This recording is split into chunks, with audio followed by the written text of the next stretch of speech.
Once again, welcome to the Front Door Show brought to you by Four Fantastic Events. I am DJ Prieto, and every day at 8 o'clock, we have a guest here from the music industry, being the DJs, promoters, dancers, musicians, you name it, we had it. And today, we got DJ Nando. Hey, how you doing, Fernando? Hey, what's up, Angel? Thanks Right. for the invite. No problem, no problem. Now, as I tell all my guests, and I just let people know that sometimes when people log on, there's some people that might know you and some people might not know you. So let's pretend that people don't know you. I want you to give yourself a pretty much intro, who you are, your websites and so forth, and kind of why you are DJ Nando. All right, sure. So a lot of people know me as DJ Nando. Been in the Chicago DJ scene.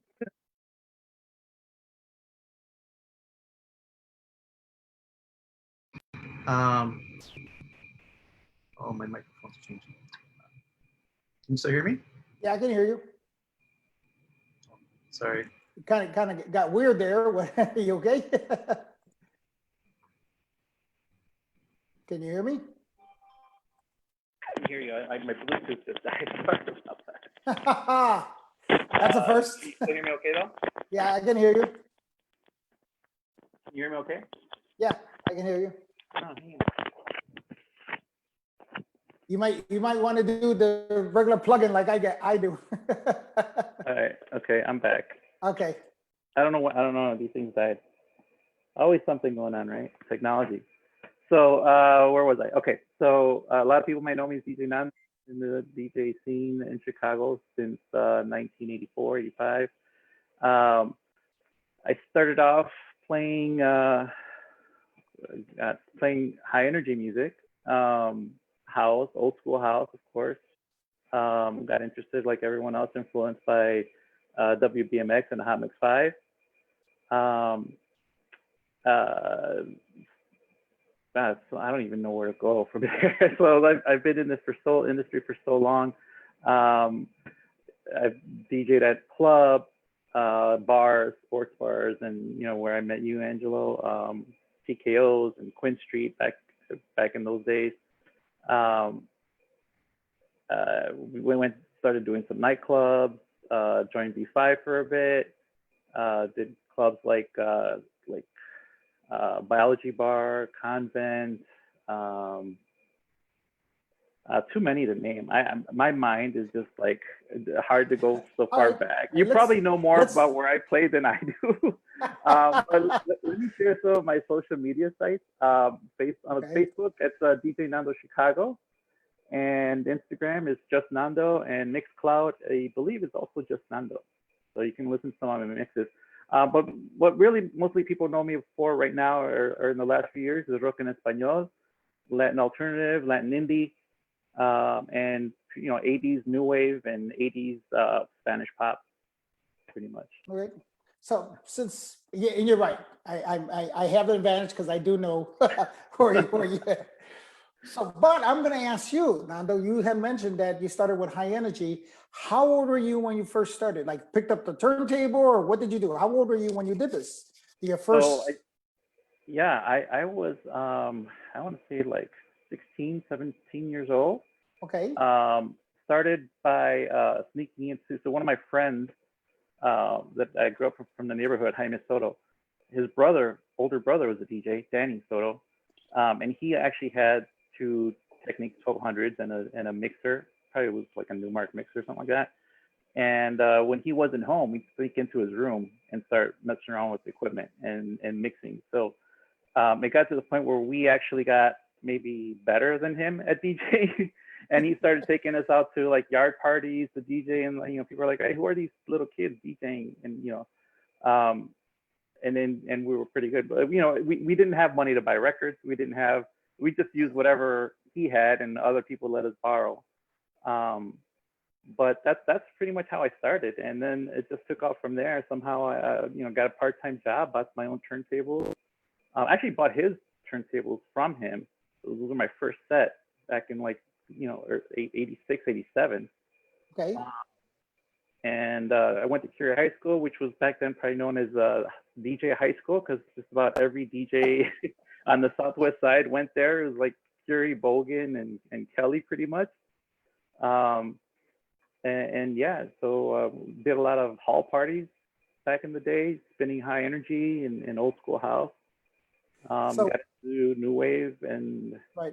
So was it radio or was it CYC or was it, what was your influence in the mixes? Who were you listening to? so it's funny you mentioned CYC because I was on the radio. I was on quite a few mix shows on the radio. Actually started out on WCOIC through one of my friends whose DJ name was Nocturno, was friends with Harv Roman. And Harv, it was around the time when Spanish pop and Spanish rock was first picking up. He gave us a couple of slots on CYC, and we started playing mixes. So it was Nocturno, myself, and DJ Diablo. We were, recording mixes and presenting them on CYC. Later on, Vince Vasquez from WOJO started his own mix show and pulled us over there. We were like kind of the first DJs on WOJO, along with him, and there was quite a few other guys on there. Droko Mix, I think, was on there back a couple of times back then too. But so I did WOJO, and I was actually in like '96. I moved out to LA and called up the radio station out there called Super Estrella, and they invited me down to the very next day to mix on live on the show. I had no idea they were gonna I thought they were just gonna come invite me to come and see how they ran their show and meet people. But I was just sitting there and got introduced to everyone. They're like, "Oh, so you're ready to go on?" And I'm like, "What?" They're like, "Yeah, sure." I didn't even have music with me that day, but I did have one of my mix CDs. I was going to give them as a demo, so they ended up playing that, and then they invited me to be part of their show. And Super Estrella at that time was being aired in about 11 major cities in the U.S. Actually, and then so while I was in LA, I moved over to another radio station called La X because I met a good friend of mine from Mexico City named DJ Pelos, who was actually living in Los Angeles at the time and started his own radio show. So I went over there to help him out. Came back to Chicago and just kind of started back into the club scene. Well, what I had interviewed Harv Roman, Gino Rock'n'Romo, and Pablo Panca Gonzalez. But I think one of the things that's hardly ever mentioned is about the Spanish rock format of CYC. So why don't you elaborate on that aspect of it? It wasn't Friday and Saturday. What was the time schedule that the Spanish rock scheduling was done for that music on CYC? I don't remember the exact day. I know it was a weekend or like a Sunday. It was maybe like a Sunday or something like that. I want to say in the beginning, and it was just kind of like after their Spanish rock programming, and then they just kind of, it wasn't a formal mix show per se. They just kind of played our mixes with our DJ drops and stuff on there. Okay. But kind of like a testing ground, I guess. Okay, and then you said you went to Wojo, and that was more of the mix show, right? That was more with Vince. Yeah, that Vince put together a really good formatted show with a host and everything. I think that David Miranda was the original host of that show. And yeah, he was in charge of like getting all the DJs together and making sure everyone, staying on top of everyone and recording their mixes and submitting and making sure the people were staying within the format. Okay, so I'm just curious. So what got you in from the house? How you gonna do the Spanish rock? Why the transition? What made you want to do that? So yeah, that's a pretty good question. I think how I got into it was one time, like on vacation in Mexico, and I was like 19, 20 years old maybe, and just like I was listening to Spanish rock and all over. It was on TV, it was on the radio everywhere you walk around. My cousins were listening to it. My cousins actually took me one time to a nightclub in Mexico, and it was like an 18 and over club or something like that. I was like 18 years old, and I just really loved the music. They were playing like Timberiche, and they were playing Flans and Soda Stereo and Maná and like all the old stuff that you still hear now, the classic rock en español. That's where I really got introduced to it at an early age, and I really liked it. Coming from the new wave background, it was pretty much, I made the connection is pretty much, all of those bands were influenced by one or another alternative new wave band, so to speak. Like Phobia, you could say it's like the Spanish version of The Cure, pretty much. Right. So it was really easy for me to transition into the kind of a Spanish sound instead of just sticking to like the English new wave, and that's pretty much how I got into it. Well, I'm going to tell you, I'm going to give you a little different version on why I like Spanish rock. And it was kind of the same thing. You said you went to a nightclub. I went to a Maná concert. And description that somebody said to me, oh, the Depeche Mode in Spanish. So I understand what you're talking about, right? But it didn't attract me about the music. It was the women. Oh my God. It was the women. Oh, like, I mean, the beautiful women loving them, singing the songs. And I was like, oh my God, now I like Spanish rock now. So, It's funny. I think I remember when you went to that show, because like we were both mixing at TKO's when all that, and we actually did transition into Spanish rock nights there when the owner was completely against it at first. I mean, people might not know this, but like before you joined TKO's, I was there doing the like banda, like electro banda, like banda machos and cumbia and stuff like that, and we started playing rock en español like an in between intermission set, right? And then we started going to rock en español night, and you came along and you brought in salsa music at TKO's, like it was like the first salsa place on the south side, right? Back then. Correct. Yeah. And I don't know if you've told people about your DJ name, because you weren't DJ Prieto back then. No. Hey, you know what? It's got, everybody knows. I'm glad. See, this is a guy that has the firsthand knowledge of that. I've told them about Prito. That was Pumping Prito, Angelo Pumping Prito. That was Angelo Pumping Prito. Yep. Remember my beeper? PUMP, that was the last. Yeah, I do remember that. Yeah. It was PUMP. But okay, so I met you probably the first time was more over at TKO's, right? Because I was friends with Alex Perez as well, Dracula, and you guys that's where I knew you guys were doing more cumbias, norteñas, bandas, and stuff like that. The danceable versions of a lot of stuff. And you're right. And I remember Yo-Yo, the owner of TKO's, he wanted the stuff that he heard from the old Malos days, because he used to come to Malos all the time. And he wanted exactly Malos. And I said, it's a different time. It's a different place, man. And, I tell everybody a story about when Alex showed me the first CD players, the Pioneers 502s. 800s or 502s, the monstrosities that they were. Yeah. You press the eject and the thing would flip up like really fast. Yeah, that big box. Yeah. So I remember, so you had made a mixtape, right, about that time? I did. Yeah. What was it called? It was actually just Rock en Español Mix, Volume 1. Okay, but it was big, right? Because it was you and Nocturno were probably one of the first mixtape guys that I knew in the Spanish rock scene. Right. Yeah. And I think that I used to think that was the first Spanish rock mix CD that was put out, or mixtape. But later on, I found out that Rocco Mix had put out a pink tape, the infamous pink Rocco Mix tape that he used to hand out to his friends at Tequilas. And I think that one predated mine by maybe a few months or so. But like mine was mass sold in mix shops and stuff like that. But you had CDs, right? First? I did CDs and tapes. Right. Because everybody was doing tapes at the time. So it's called. And I think that's where I got the concept of doing a mixtape. For me, that was where it kind of, metamorphed into me trying to do a mixtape with salsa merengue. And I remember, now I got a question for you, because that became probably the most iconic mixtape in Chicago for rock en español. I mean, I would even say that a lot of DJs will use it thinking like to play, like it was their Mm. to go mixtape for Spanish rock. Um, did you do all the production? How did you record it, or what was or did you do it live, or what was the technology behind it? So we use for that.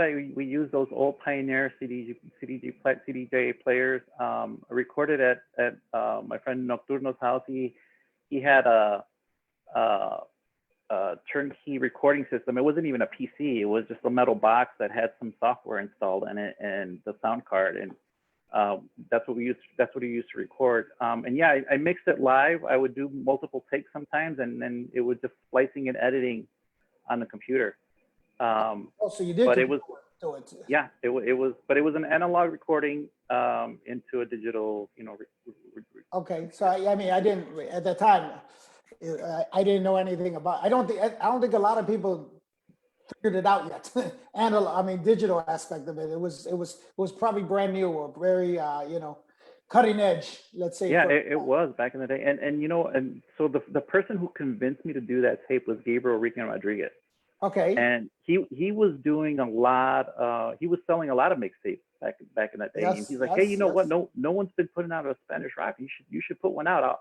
I'll help you get the connections and talk to the people to put it out there. And if it wasn't for him, that probably would have never even been out. I would have never done it. Well, thanks to Gabriel, I changed my name to DJ Prieto too. So Yeah. he's the one that convinced me to like. Yeah, because Hey, I man. told you to go with DJ El Prieto.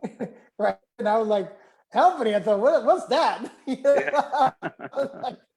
I remember the conversation, like, and then obviously history.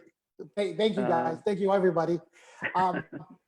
So then you're doing the mixtapes, and you're at TKO's. It becomes Pirámide Azteca, right? It becomes that we have a Spanish rock night on Thursdays, if I'm not mistaken. We're doing a Spanish rock night. I do the first salsa night there on a Friday night. I remember with Jesus Enrique, I had him there perform, and Orchestra 911. I think I had my people from the north side come. Right. Where do you go from TKO's? Where did you gravitate to? I think right after that, I started hanging out with the V5 guys and playing at Convent. Started out doing like guest spots, but I was still on the radio at that point. But started doing guest spots at Convent, guest spots with like a lot of other promoters / DJs that were throwing parties. Like Yayo's doing stuff at Tanya's and mixed there a couple of times, and back around the same era and stuff like that. So, and after Convent, I think we moved. It was like the big thing was Biology Bar, and That was big. La Casa de Mi Hermana, which was Club 720. That was before, actually before Convent. I did some guest spots there, but I wasn't like really part of the regular rotation. Just kind of hanging out with the guys, and eventually when V5 moved over to Convent, it was like a sudden move, and Ed Tunney, the owner of 720, needed someone to fill in the nights because he didn't just want to cancel them right away. So it was Nocturno and myself took over the Saturday nights for a few months afterwards, and then because we were going to end up at Convent anyway after that. So we ended up leaving to go over there.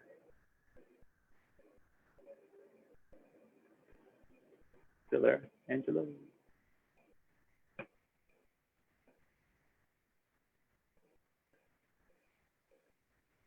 Hello, can you hear me? Yeah, I think you froze for a minute. I think I froze too. I'm gonna.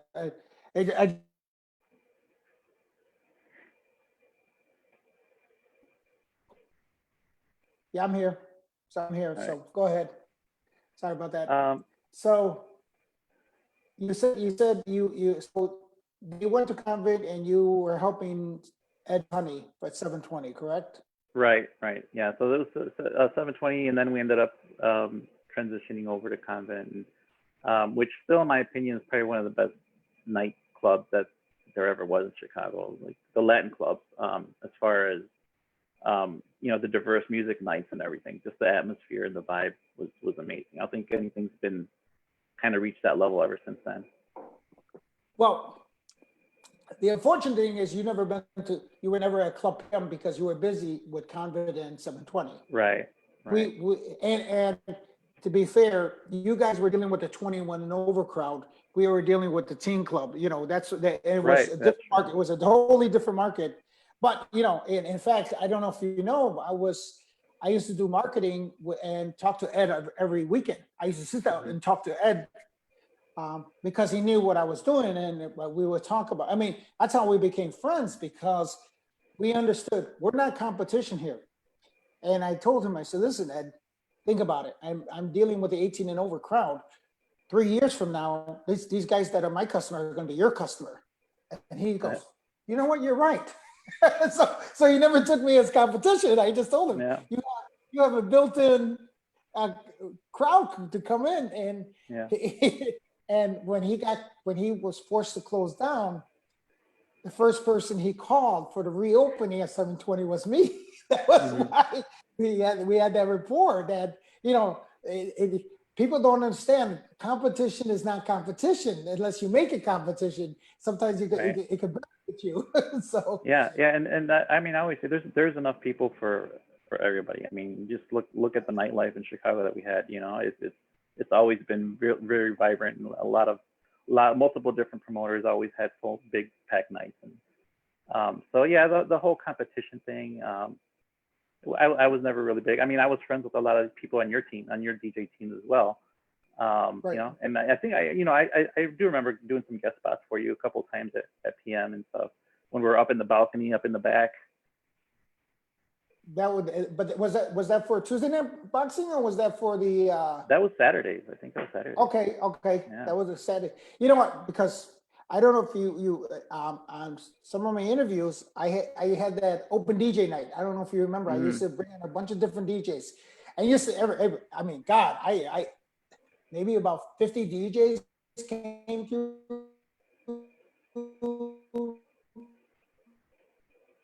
Club PM because of the open DJ night. You know, from Mr. Wonderful and Marco Hernandez and all these guys, everybody kind of, you know, and we were always kind of looking at, you know, oh well, we just bring in.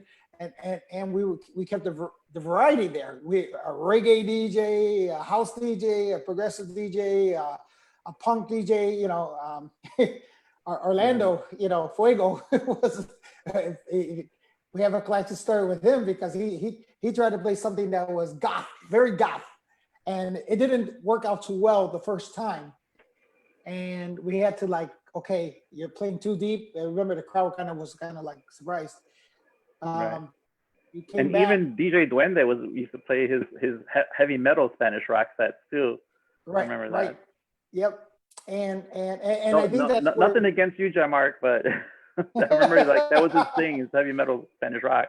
But I mean, like I said, there's an audience for everything. There was people there that were waiting for that stuff too, you know?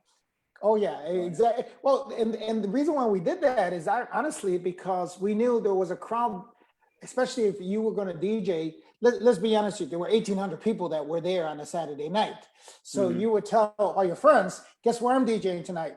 In front of 1,800 people, you're bringing your friends. And you know, it could be 40 to 50 friends, but guess what? That 40, 50 friends are going to support you and going to, you know, if you played your heavy metal Spanish rock, they would get up in the middle of the dance floor and they would love it and stuff like that. So I remember Fuego in particular because of the fact that he asked for a second chance. And I remember talking to the guys and I'm like, oh man, I don't know, man. This guy will kill the crowd. Again, he's going to kill the crowd. And he went and he played and he blew everybody away. Like he blew everybody away. And we were, I mean, even Dracula, who was kind of like his kind of coach, who was like, holy shit, this guy. Yeah. I remember those times of, you know, when you were doing Convict, because you said this is probably the most iconic of nightclub. Why do you feel that was like what made it iconically like the wow factor? I think just the way that it was the way that it was set up, like the construction wise and the sound quality, and it was just a very music focused kind of place. The sound quality was phenomenal. The lighting in there was probably one of the best I've ever seen. and it was like, you know, on par of like back like let's say like the Limelight, you know, or other like massive like Anglo clubs, right? You didn't really see that for a club that focused on, you know, Spanish rock, Spanish pop music. Well, didn't And it had did multiple rooms too. So I mean, you know, I right, think even like Eder Marroquin played in another room and stuff like that. So they had their own salsa room and stuff like that. Um, right. but I mean, just the atmosphere, the vibe. I think it was it was always a good time. Oh, pretty much, you know. And as time progressed, like going to clubs later on, I think the vibe. And I don't know if it was so much the vibe or maybe like the music changed and like, you know, we get old and we grow out of the music and it's like not the same. Like I can tell you for one person, like for me, anyone that knows me knows that I hate reggaeton. And as soon as reggaeton started picking up, I'm like, yeah, this is not for me. I'm gonna stop. I'm not even gonna try playing this. I'm just gonna keep doing my own thing and kind of move my music forward. And that's when I started playing like the alternative indie unknown bands and started focusing more on like kind of spreading the knowledge of, you know, there's a lot more than Mana out there. There's a lot more than Soda Stereo. There's a lot of like smaller indie unknown bands that sound really great, and that's kind of what I would start playing. And I would do events. Got together with at that I think later on it was Ratio Nation, and we would do events, special events, mostly concerts. Started opening up for concerts at Congress Theater. Concerts that I opened up at House of Blues, at the Aragon, and for those types of events, I would play the Latin indie, so more of the stuff that wasn't really popular. So you would maybe go to a concert to see at the Chipelados, and you know, and then I would go on. I would play some Enanitos Verdes and Caifanes, but I would mix it in with unknown indie bands to try and promote some of that music. Right. So. But back to the point, like I think the vibe and the vibe and just the energy of that club era is kind of missing nowadays. I don't know. I mean, I haven't been in clubs in a long time, so I don't know. Well, I would be more comfortable to say that at least what I understood Frank would do, because of the music you were playing, the Spanish rock music, he would go to Mexico. And they would go to the clubs out there in Mexico, and there's some famous clubs out there, Palladium out there, there's Andromeda's out there. So if you ever been to the clubs in Mexico, they are like 12, 25 times the wow factor, what was Sure. happening Yeah. in Chicago. So I'm sure, you know, just like anything else, you know, you go to Mexico and you're like, let's bring this back to Chicago. Right. You know, and I'm sure that's what Frank, you know, even though now Frank's not on here, I'm almost sure that's exactly what he did. You know, between the dancers that are dancing on the little cubes and the, you know, and all those little intricate details of jugglers and, you know, just different things that people would do. You know, you look Right. at, wow, this works over there. Let's bring it here and let's be something different. And I think I think I've been in the convict twice because I was so busy with, Club PM and so busy with my Tuesday night boxing and so busy with Green Dolphin. I was just like, you know what? I don't got time to be club hopping, you know. And then very, very vaguely, very few times did I walk into 720, but it was when I used to go to 720, it was because I had a team of people passing out flyers, my daughter and all her friends, and we would talk outside. We wouldn't even go inside. I would never go inside because I was like, okay, they're done. Okay, I gotta go. And that was one of the things that, but just like why I think Frank went to Mexico, we had to create theme nights. And I remember that's the one thing that you guys created over there at Convent were theme nights. You had very, very much vibrant theme nights. You know, and I think that's what made the difference on doing club, because you took care in the, not just we're opening the club door, we're playing bow and just play. You know, Right. you had a theme night and stuff like that. And I know you were in Convent. Who were the was it 5 DJs that were part of this whole? Well, I think the core was the 5 DJs, but there was so many people that worked for V5 at that time. Okay. But like the core, I think the core was always like Diablo, um, Pisado. Incognito, Pesado. I think even like Galletas was part of E5 for a while. Nocturno, of course. Frankie V. Frankie V was actually still doing a couple sets every now and then. But yeah, I mean, there's so many people to name. Like, but there was like a core that was kind of what they were marketing for. But like, there was a lot of more that would come in and out and join for for periods of time. Okay. Rick Guerrero says hello, by the way. Hey, what's up? Oh, Rick Guerrero. Yeah. How can I forget Rick? So we used to call him Super DJ Rick Guerrero. You froze. Why? Why is that? Why? Because I'm here. As soon as Rick would come on, the dance floor would get packed, regardless of like, let's say what time it was. He always knew what the right music to get that energy going. Always. Okay. Yeah, he's one of my favorite DJs to listen to, and that's why I've been trying to get him to come. So like in the last couple of years, in the last 2 years, I think I've been doing like a Broken Español night at Simone's in Tilson, and I've been trying to bring in some guest DJs. So I've been prodding him to come out and do a set, and he's been a little hesitant, but I think now that he's been practicing doing his live streams, I might get him to go out there once we get back into the swing of things.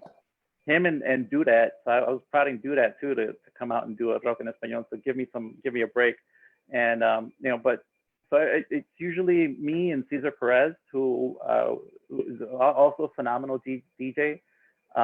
Me and Cesar were working for a long time at Vita Lounge, which was up on the north side. We had that was a pretty fun spot, and like these were a little more recent spots that are smaller venues, a little more intimate, and that's what I like now. I'm not, like I said, I don't have any business being in a nightclub, but I don't mind doing like the smaller intimate venues where it's like a a small dance floor but like a cool atmosphere, Right.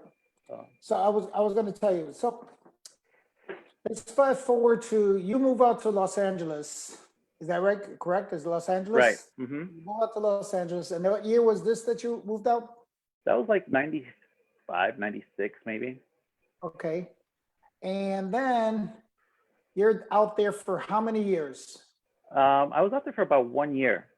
For 1 year. And so while I was there at Super Estrella, I became close friends with like two of their probably best Spanish rock DJs in Los Angeles, in the whole part of California. So it was DJ Santi and DJ Eddie, who were part of the Super Estrella original mix team. I became really close with these guys.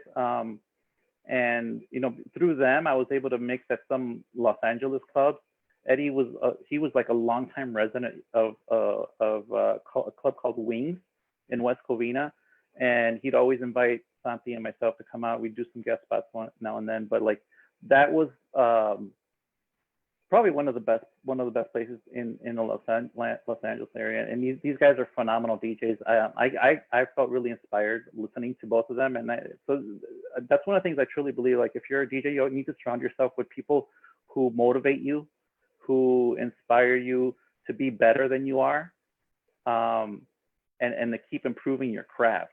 So these are two of the guys who I credit with like keeping me still involved in the scene and keeping me interested, because once you sometimes get in a rut and you're like, I don't want to even touch music anymore, right? And then you hear someone who like did a really great mix, and that inspires you. It's like, oh, I think I'm gonna get dust off my equipment and start mixing again to polish up the skills. So so those are two guys from Los Angeles that I just wanted to send a shout out to them. That really influenced me, and I appreciate all of the help they did for me out there. All right, so you come back to Chicago, and you start doing the grind again when you come back. Is that what kind of you start doing the grind? And this is what, 2006, 2007? Well, I came back in like 90, 97, 98. Okay, then it's okay. So you're back in the grind, and I mean things are still popping as far as the club wise. I mean, Mhm. B5 is still doing what they're doing. Are you just guest spotting for a lot of for Spanish rock nights? Yeah, Or? so I did a lot of guest spots, and I actually started trying to promote my own events, like smaller venues, and that's when I really got into playing like the unknown stuff. I worked a lot with another promoter, Miguel Herrera, was doing a lot of spots downtown, and Okay. so I would do like the Rock en Español rooms for him, and uh, so so after that, we just I got into promoting my own events too, and just trying to, like I said, always trying to push the needle forward, trying to be a little innovative, and just try to do different things. My whole focus or my whole goal is always try to be different in somewhat. Um, like even when I was mixing in clubs and all my other friends would come and say, "Hey, can you hook me up with a guest spot?" And I didn't want to be like negative person saying no, but like it's like you really, and maybe this is for upcoming DJs, that are starting out, is like you need to bring something different, bring something to the table, because in this day and age, there's so many people that have played, mix the same two songs together for forever, right? You might have the skills, but you need to do something different to stand out. And so that's my, like, I said, like, one of the questions that you sent over was like, what advice would you give to someone upcoming? I think that's something that I followed myself, and that's kind of advice I give to people. All right. So because you I guess, and I'm going to kind of gear this conversation specifically because you are gone more into the Spanish rock, rock en español aspect of it. Um, there was a little bit of a, like, Spanish rock used to be huge here in Chicago. When I mean in Chicago, it was like you couldn't do anything without putting a Spanish rock event together. um, I want to say it was almost after 9/11 is that I seen it kind of, the industry kind of changed over. And what I mean by 9/11 is that the nightclub industry changed over as well. There was the capacity issues that was happening. There were the cautiousness of what's called. So just like COVID now, we don't know what's going to happen with the what's called, but that changed. This is going to change the nightclub thing. I don't want to say that Spanish rock went underground, but I seen a kind of the scene kind of going to more of a loungy type of atmosphere. Am I wrong on this? Am I? No, I think you're right. I think, it's like every genre that's hot always, it's a fad or whatever you want to say. It passes, and things become less.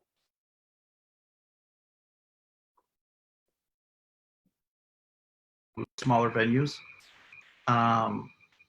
And there was so I think around that time was really when I got involved a lot with opening for concerts and stuff like that. So I wasn't really out doing clubs and things. I kind of had more fun opening up for concerts, where I was able to play whatever I wanted and not try to not. You don't really care if you've got the whole, concert venue dancing, because that's not your role. Your role is just kind of play music and set the mood. So that's where I would like kind of really enjoy that kind of venue, and doing a little bit more laid back, like you said. But yeah, I totally agree. So yeah, and then only because I remember I was at 720, and I remember that at the time of 720, this is the second 720. This is after it closed, and I remember there was always talk about the Spanish rock music, Spanish rock, and he says you could play it, but you couldn't have a night, all of it anymore. It would be top 40, be house music, it would be freestyle, there'd be alternative, and then you would have a sprinkle of Spanish rock, a sprinkle.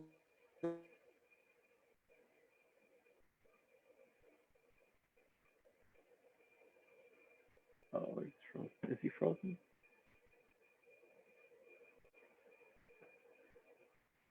But I know that also the concerts were still doing good. I mean, you know, from you know, from the Aragon events and the House of Blues events, you know, anytime you go, you know, Marco Hernandez used to always invite me to any of the Spanish rock events, and thank you, Marco, for that. And I would go to almost all the Spanish rock events over at the House of Blues. And I would run and I was just amazed how many people were there, because I was like, man, where these people been at? You know, Right.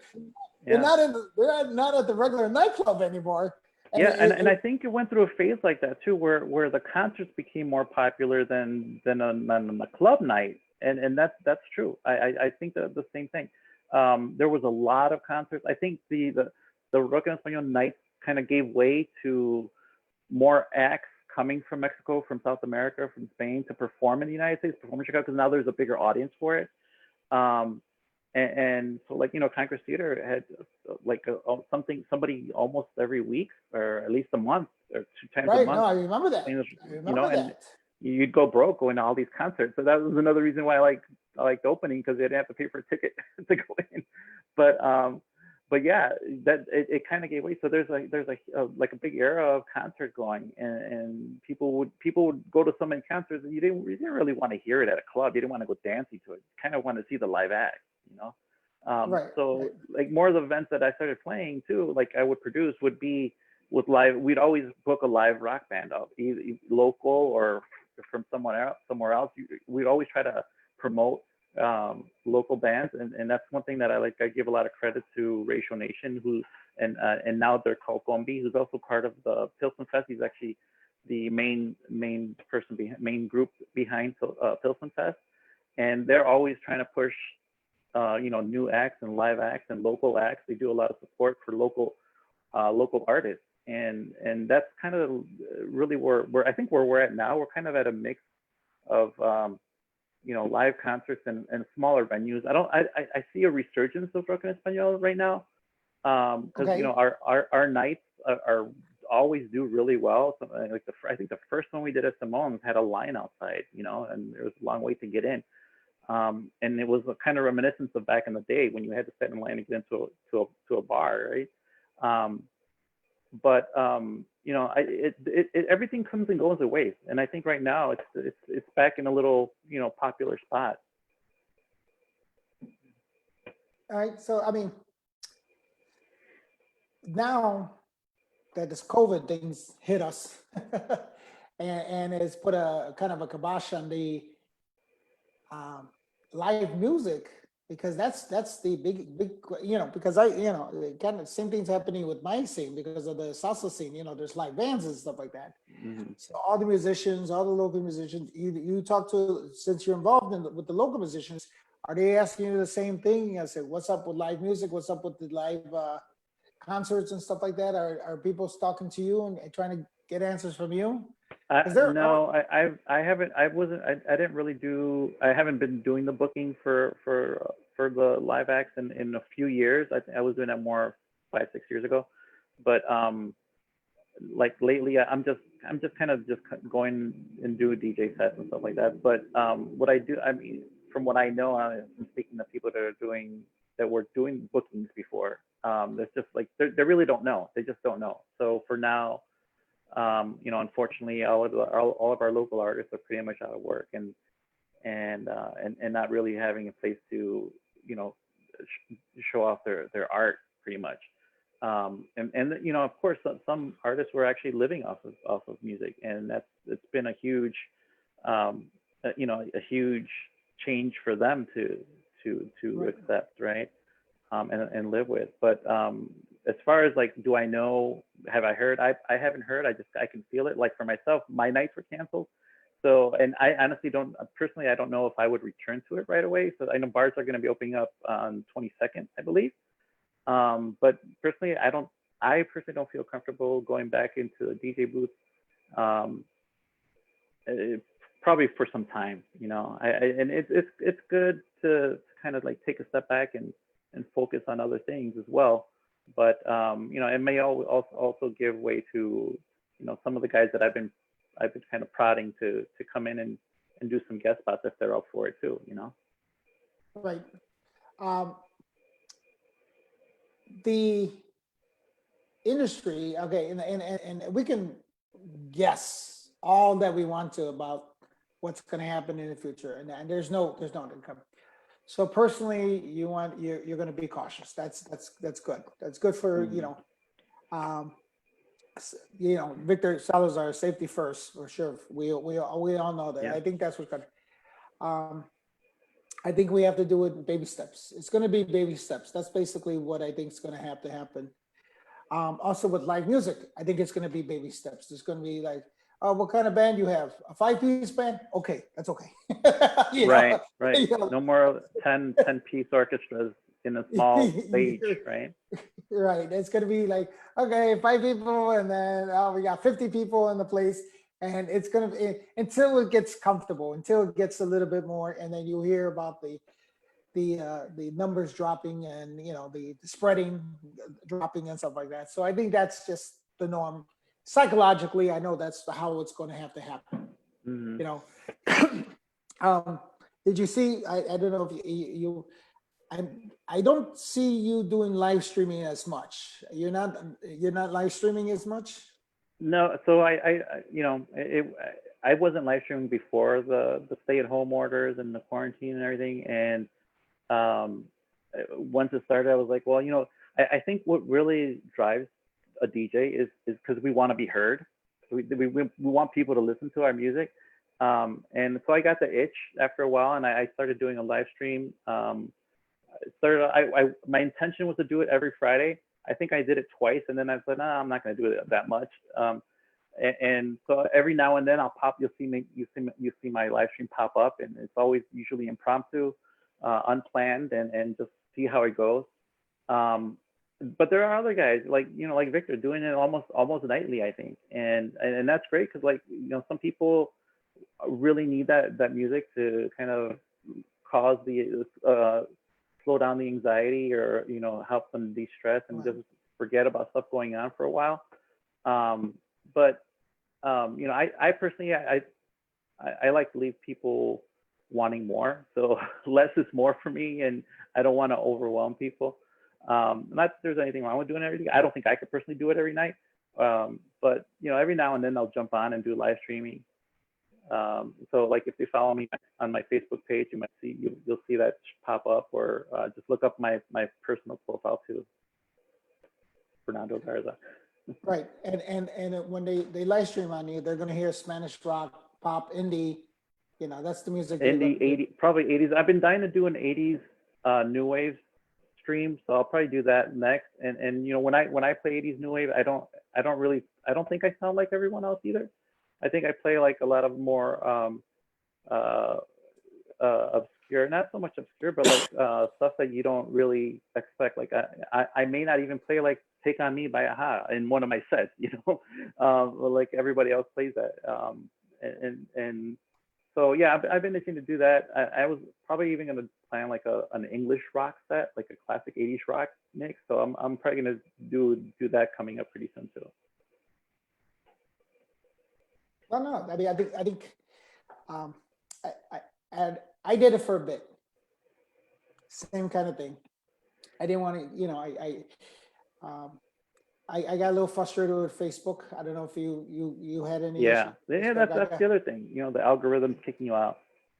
Right, and that's why honestly, that's why I did the show, because I didn't want to do the live streaming or the streaming of music anymore. So then we started doing the show, and then little did I know it got so big. It's gotten big. Fernando, so the music industry as a whole, as far as Spanish rock, let's say COVID is done. Do you think we're going to get back to more concerts? Is that the word? You think this is the generation of Spanish rock music is going to be? As far as no, absolutely. I mean, let's look at what how far we've come in the last 5 years. I mean, we went from having Spanish rock concerts strictly in concert venues indoors. And then you have someone like Eduardo Calvillo, who is kind of the force behind Rito Fest. And, you know, how can we talk about Rock in Spain without talking about Rito Fest? That's, I want to say that's the first outdoor rock, Spanish rock festival of its kind. There's been quite a few that kind of came up after that in other places in the country. But, you know, I credit Eduardo for doing a fantastic job and bringing awesome bands to that outdoor festival. I think there's been like 4 or 5 that have occurred. I was also lucky enough to DJ at a few of those festivals. I didn't DJ at the last one. That's probably the only one I didn't play at. But I think that when it's safe to do so, and you know, we're maybe there's a vaccine out there and these outdoor festivals are allowed to happen again, people are going to be dying to get out there and go to concerts. So yeah, I don't see, I see it coming back, like you said, slowly.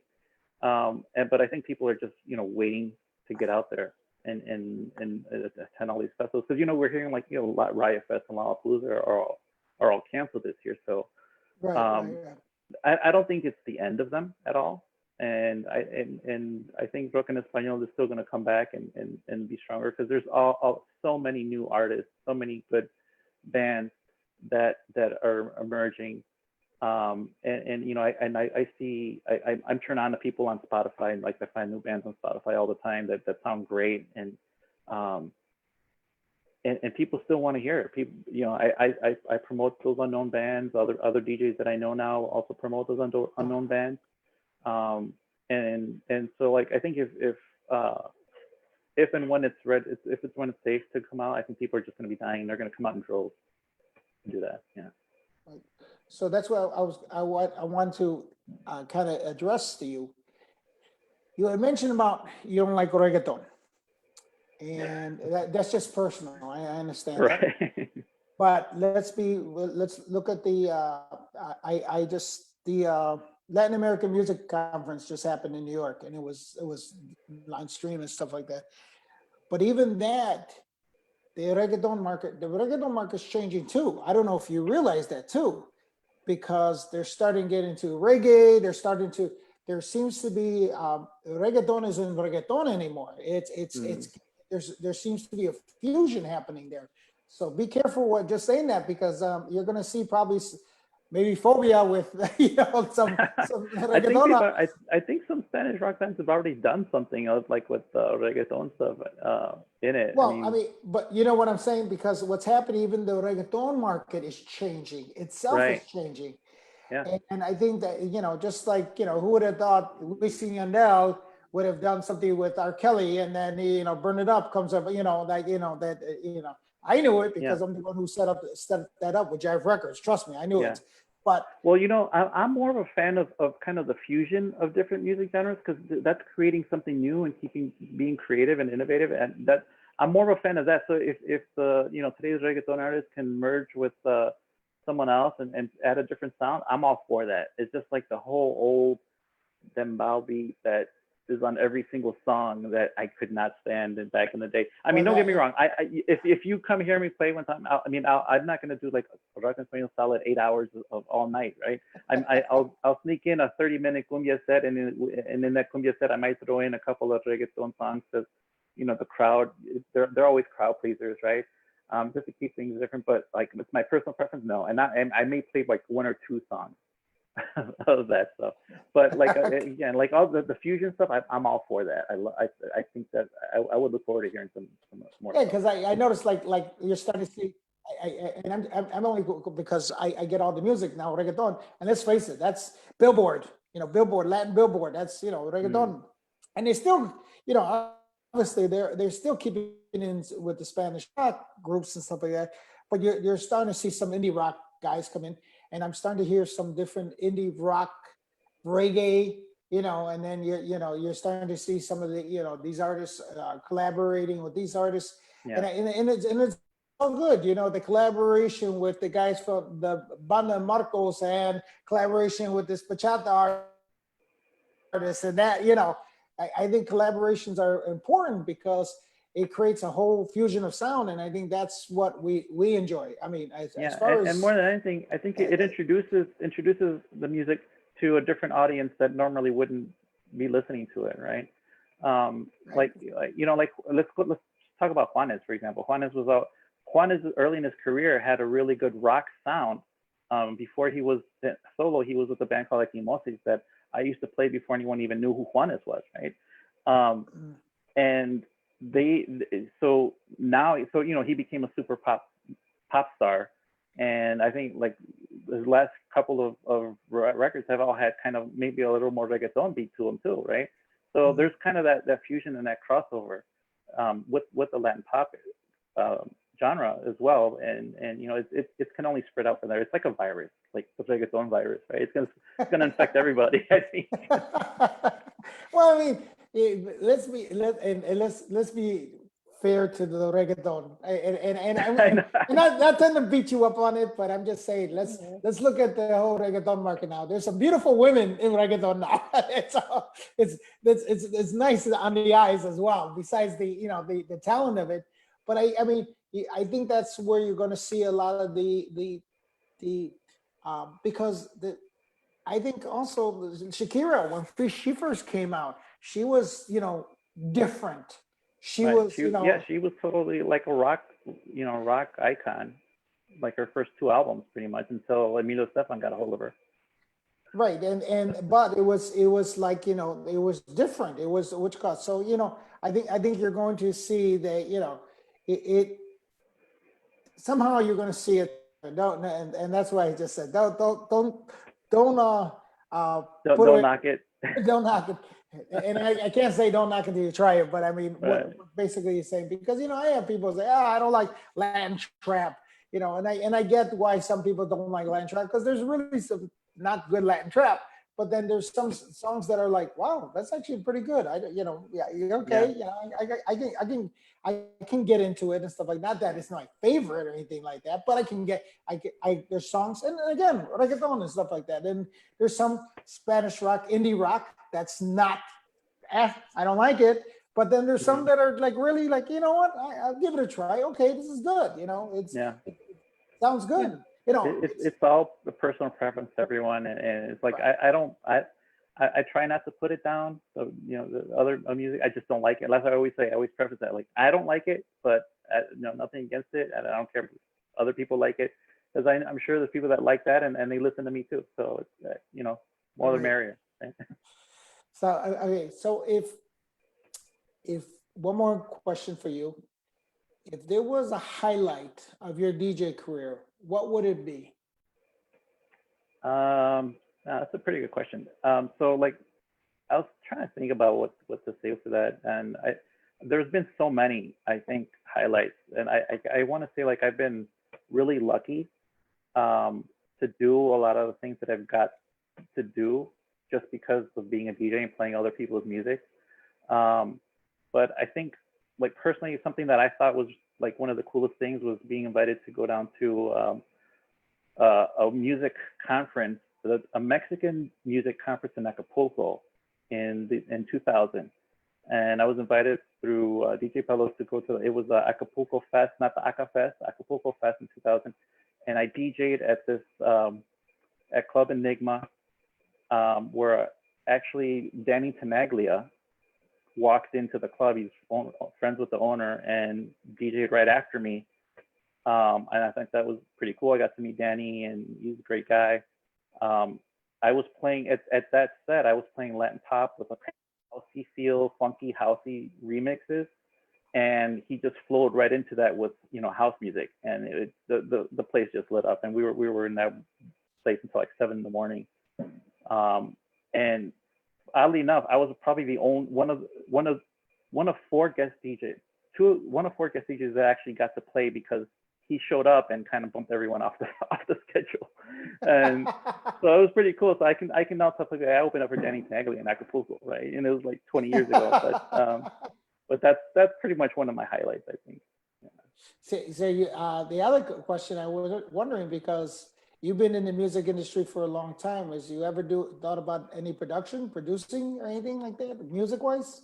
Yeah, I dabble. I've dabbled in it. I mess around with Ableton and other programs that come out every anything that's new and stuff. So I do my own. I've done. I don't say I do. I've done some of my own remixes of songs and of course my own edits and stuff where I might share music with the DJ and like, hey, that it didn't sound like, when I played that song, it didn't sound the way you played it. I'm like, well, it's because I made it different. And I gave you the whole original version. I didn't give you my version of it. But I honestly, to be honest, with the family life and kids and full time job, I don't really have time to devote to production. Maybe one day, maybe not. I don't know. I'm still interested in it. I love it. I follow the latest, production applications, production hardware. I've purchased stuff now and then. But no, I don't think that's for me. I think I'm pretty happy with just playing music for other people. Right, right. So I mean, we had quite a few people showed up today. So any last words you want to say to people that logged on to? Yeah, sure. So thanks for logging in. Thanks for listening to what this old guy has to say about Spanish rock has been around. One of the things I always like to, I really wish is everyone, stay safe and keep supporting local artists because we have a lot of local rock bands, Spanish rock bands that are great in Chicago. Come out to their shows. If you see Kelroy on a flyer somewhere, go out and listen to them. They may not be Spanish, but they're all Latinos. A lot of Latino bands are out there. Let's give them all our support. And if you have time to follow my page on Facebook or Mixcloud, listen to some of my mixes, download them, ask me for links. I'm still happy giving someone an MP3 they can save to their phones or whatever. But yeah, I mean, I just love the music. I love sharing music with people. And what more can I say? Thank you, Angelo, for giving this platform for all of us in the music industry. Really appreciate that. I wasn't too sure how this would go. I don't really like talking to myself, so so I kind of kept trying to throw it back on you. But it's cool. I think I'm looking forward to seeing who else you bring on. Well, let me get you had admittedly said that and probably because you don't have time, but if you get a chance, look at a lot of the interviews. There's a lot of good interviews, a lot of Naja, Victor Salazar. He's on right now, but he told me that a couple of times when something had happened that we didn't have it, he's like, "Oh, it's a drug now. I gotta watch it every day." But it becomes infectious. I think for all of us in this industry, as long as you old man, me old man, all of us that have been in the industry for a long time, knowledge is power. And I think that's what's happening now is that we have the knowledge of the history of what we've been doing and in every aspect. That's why somebody made a comment that, oh yeah, you should kind of win into a certain what you marketing. And I says, well, I ain't marketing the whole entire business, the music business. I'm not trying to focus on just the DJs. I'm trying to focus on everybody, because I think just like you, and it goes back to this whole thing, man. You started off as a house DJ or, doing a high energy and and I think that's kind of one of the things that the common denominator. I used to play freestyle, believe it or not. So that's the common denominator is that everybody, everybody kind of, that's where it starts, that whole thing, BMX, CUIC, that was a WDEI, I call it the disco high energy funk scene that we all were part of that, Yeah, that was our school. That was our school right there. So that's the old school. Right. So thank you very much, Fernando. That was DJ you. Nando, everybody. Thank you very much and jumping on. Appreciate it.